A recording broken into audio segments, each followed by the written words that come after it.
Assalamualaikum warahmatullahi wabarakatuh. Perkenalkan, nama saya Nur Alida dari Program Studi Pendidikan Matematika Universitas Kuningan.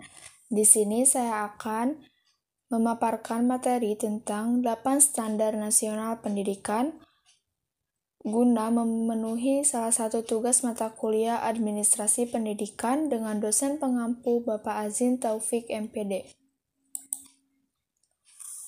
Pendidikan merupakan usaha sadar dan terencana untuk mewujudkan suasana belajar dan proses pembelajaran agar peserta didik secara aktif dapat mengembangkan potensi dirinya untuk memiliki kekuatan spiritual keagamaan, pengetahuan diri, kepribadian, kecerdasan, akhlak mulia, serta keterampilan yang diperlukan dirinya, masyarakat, bangsa, dan negara. Standar Nasional Pendidikan merupakan kriteria minimal tentang sistem pendidikan di seluruh wilayah hukum Negara Kesatuan Republik Indonesia. Standar Nasional Pendidikan digunakan di satuan pendidikan yang diselenggarakan oleh pemerintah pusat, pemerintah daerah, dan masyarakat pada jalur pendidikan formal, jalur pendidikan nonformal, dan jalur pendidikan informal. Standar Nasional Pendidikan digunakan sebagai acuan pengembangan kurikulum dan pengembangan pendidikan untuk mewujudkan tujuan pendidikan nasional. Standar Nasional Pendidikan disempurnakan secara terencana, terarah, dan berkelanjutan untuk meningkatkan mutu pendidikan sesuai dengan tuntutan perubahan kehidupan lokal, nasional, maupun global. 8 Standar Nasional Pendidikan yang terdiri yang pertama standar kompetensi lulusan, yang kedua standar isi, yang ketiga standar proses, yang keempat standar penilaian pendidikan, yang kelima standar tenaga kependidikan, yang keenam standar sarana dan prasarana, yang ketujuh standar pengelolaan, dan yang terakhir standar pembiayaan. Yang pertama yaitu standar kompetensi lulusan. Standar kompetensi lulusan merupakan kriteria minimal tentang kesatuan sikap, keterampilan, dan pengetahuan yang menunjukkan capaian kemampuan peserta didik dari hasil pembelajarannya pada akhir jenjang pendidikan. Standar kompetensi lulusan ini dirumuskan berdasarkan tujuan pendidikan nasional, tingkat pengembangan peserta didik, kerangka kualifikasi nasional Indonesia, jalur, jenjang, dan jenis pendidikan. Ketercapaian standar kompetensi lulusan pendidikan berdasarkan data komprehensif mengenai peserta didik yang diperoleh secara berkesinambungan selama periode pembelajaran. Standar kompetensi lulusan adalah kualifikasi kemampuan lulusan yang berkaitan dengan sikap, pengetahuan, dan keterampilan. Dalam dimensi sikap, berarti peserta didik harus memiliki perilaku yang mencerminkan sikap beriman dan bertakwa kepada Tuhan Yang Maha Esa, berkarakter, jujur, dan peduli tanggung jawab, sehat jasmani dan rohani sesuai perkembangan anak yang lingkungannya disesuaikan dengan pendidikan. Dalam dimensi pengetahuan, lulusan harus memiliki pengetahuan faktual, konseptual, prosedural, dan metakognitif pada tingkat teknis, spesifik, detail, dan kompleks berkenaan dengan ilmu pengetahuan teknologi, seni, budaya, dan humaniora. Dalam dimensi keterampilan, lulusan harus mempunyai keterampilan berpikir dan bertindak kreatif, produktif, kritis, mandiri, kolaboratif, dan komunikatif melalui pendekatan ilmiah. Pada tingkat SMP dan SMA dilakukan secara pendekatan ilmiah sebagai pengembangan dari yang dipelajari di sekolah dan mencari sumber lain secara mandiri. Yang kedua yaitu standar isi. Standar isi merupakan kriteria minimal yang mencakup ruang lingkup materi untuk mencapai kompetensi lulusan pada jalur, jenjang, dan jenis pendidikan tertentu. Ruang lingkup materi ini merupakan bahan kajian dalam muatan pembelajaran yang meliputi muatan wajib sesuai dengan ketentuan peraturan perundang-undangan, konsep keilmuan dan jalur, jenjang, dan jenis pendidikan.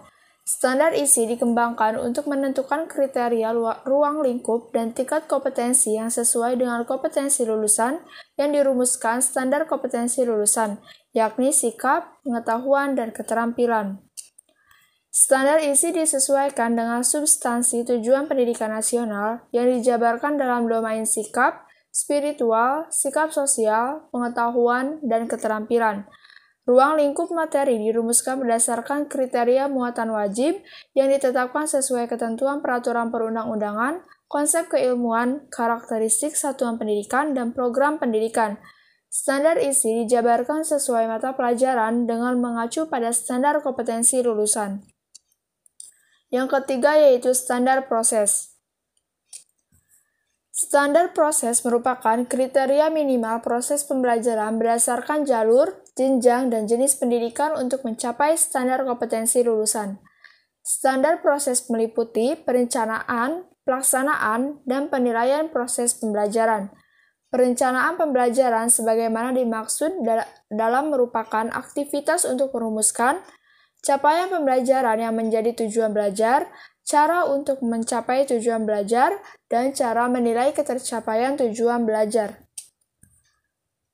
Dalam standar proses, dijelaskan bahwa proses pembelajaran pada satuan pendidikan diselenggarakan secara interaktif, inspiratif, menyenangkan, menantang, memotivasi peserta didik untuk berpartisipasi aktif, serta memberikan ruang yang cukup bagi prakarsa, kreativitas, dan kemandirian sesuai bakat, minat, dan perkembangan fisik serta psikologis peserta didik. Pada standar proses, prinsip pembelajaran sangat ditekankan. Hal ini dituangkan dalam proses pembelajaran mulai dari perencanaan yang mencakup penyusunan silabus dan RPP, pelaksanaan proses pembelajaran yang meliputi syarat pelaksanaan proses pembelajaran, penilaian hasil pembelajaran, dan pengawasan proses pembelajaran yang meliputi kegiatan pemantauan, supervisi, evaluasi, pelaporan, dan sebagainya. Yang keempat yaitu standar penilaian pendidikan. Standar penilaian pendidikan merupakan kriteria minimal mengenai mekanisme penilaian hasil belajar peserta didik. Mekanisme merupakan prosedur dalam melakukan penilaian yang meliputi perumusan tujuan penilaian, pemilihan atau pengembangan instrumen penilaian, pelaksanaan penilaian, pengolahan hasil penilaian, dan pelaporan hasil penilaian. Dalam Permendikbud disebutkan bahwa penilaian pendidikan tingkat menengah terdiri atas penilaian hasil belajar oleh pendidik untuk memantau dan mengevaluasi proses, kemajuan belajar, dan perbaikan hasil belajar peserta didik. Bentuk penilaian oleh pendidik dapat berupa penilaian hasil belajar dalam bentuk ulangan, penugasan, dan atau bentuk lain yang hasilnya digunakan untuk mengukur pencapaian kompetensi peserta didik, memperbaiki proses pembelajaran, serta menyusun laporan kemajuan siswa. Penilaian ini juga bertujuan untuk menilai pencapaian standar kompetensi lulusan untuk semua mata pelajaran melalui ujian sekolah sebagai penentuan kelulusan dari satuan pendidikan. Penilaian pendidikan juga diartikan sebagai suatu proses pengukuran yang pada umumnya berkenaan dengan data kuantitatif untuk mendapatkan informasi yang diukur, yang biasanya diperlukan alat bantu misalnya berupa tes atau instrumen pengukuran lainnya. Hal ini menurut Wina Sanjaya pada tahun 2008 halaman 336. Prinsip-prinsip penilaian yang mengacu pada standar kompetensi lulusan dan standar isi sesuai dengan standar penilaian harus sahih, objektif, adil, terpadu, terbuka, menyeluruh, sistematis, beracuan kriteria, dan akuntabel. Yang kelima yaitu standar pendidik dan tenaga kependidikan. Standar pendidik merupakan kriteria minimal kompetensi dan kualifikasi yang dimiliki pendidik untuk melaksanakan tugas dan fungsi sebagai teladan, perancang pembelajaran, fasilitator, dan motivator peserta didik. Kriteria minimal kompetensi pendidik meliputi kompetensi pedagogik, kepribadian, sosial, dan profesional. Kriteria minimal kualifikasi pendidik sebagaimana merupakan kualifikasi akademik minimal yang harus dipenuhi oleh pendidik yang dibuktikan dengan ijazah dan sertifikat keahlian. Standar tenaga kependidikan selain pendidik merupakan kriteria minimal kompetensi yang dimiliki tenaga kependidikan selain pendidik sesuai dengan tugas dan fungsi dalam melaksanakan administrasi, pengelolaan, pengembangan, pengawasan, dan pelayanan teknis untuk menunjang proses pendidikan. Standar pendidik dan tenaga kependidikan tertuang dalam berbagai peraturan, di antaranya yang pertama Permendiknas nomor 12 tahun 2007 mengenai kualifikasi serta standar kompetensi yang harus dimiliki pengawas, yaitu kemampuan kepribadian, supervisi, manajerial, evaluasi pendidikan, serta sosial. Yang kedua, Permendiknas nomor 13 tahun 2007 mengenai kualifikasi serta standar kompetensi yang harus dimiliki oleh kepala sekolah, yaitu kompetensi kepribadian, manajerial, kewirausahaan, supervisi, serta sosial. Yang ketiga yaitu Permendiknas nomor 16 tahun 2007 mengenai kualifikasi yang harus dimiliki oleh guru, yaitu pedagogi, kepribadian, sosial, dan profesional. Yang keempat, Permendiknas nomor 24 tahun 2008 mengenai kualifikasi tenaga administrasi, yaitu kompetensi kepribadian, sosial, teknis, dan manajerial. Yang keenam yaitu standar sarana dan prasarana. Standar sarana dan prasarana merupakan kriteria minimal sarana dan prasarana yang harus tersedia pada satuan pendidikan dalam penyelenggaraan pendidikan. Sarana merupakan segala sesuatu yang dapat dipakai sebagai alat dan perlengkapan dalam mencapai tujuan pembelajaran. Standar sarana dan prasarana ditentukan dengan prinsip menunjang penyelenggaraan pembelajaran yang aktif, kreatif, kolaboratif, menyenangkan, dan efektif. Selain itu juga menjamin keamanan, kesehatan, dan keselamatan, ramah terhadap penyandang disabilitas, dan ramah terhadap kelestarian lingkungan.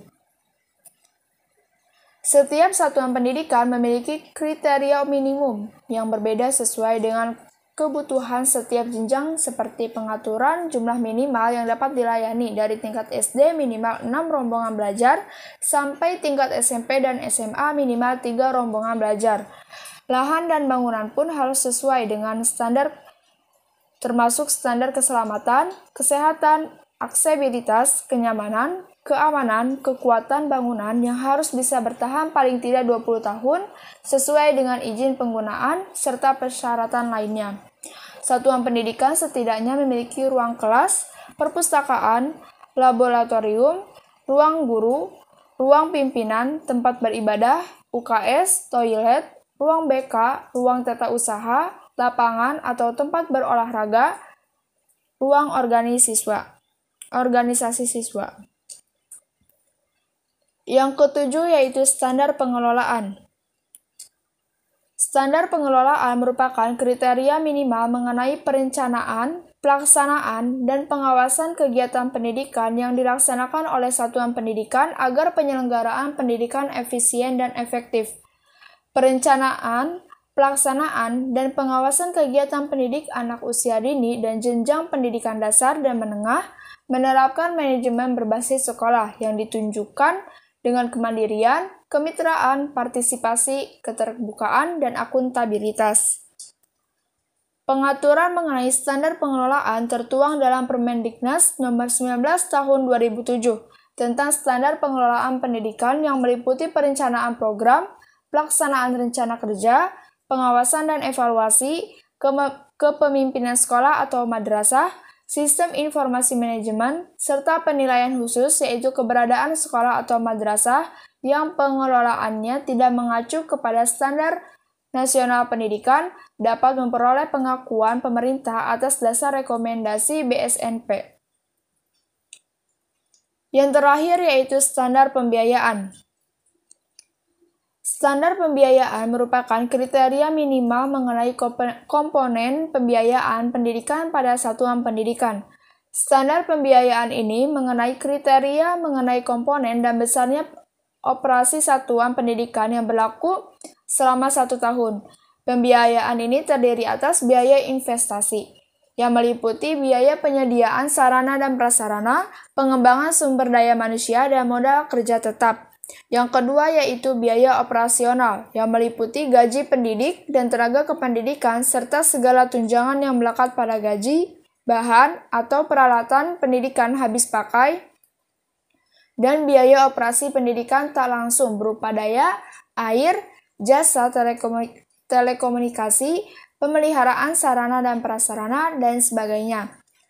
Yang ketiga yaitu biaya personal, yang meliputi biaya pendidikan yang harus dikeluarkan peserta didik untuk bisa mengikuti proses pembelajaran secara teratur dan berkelanjutan.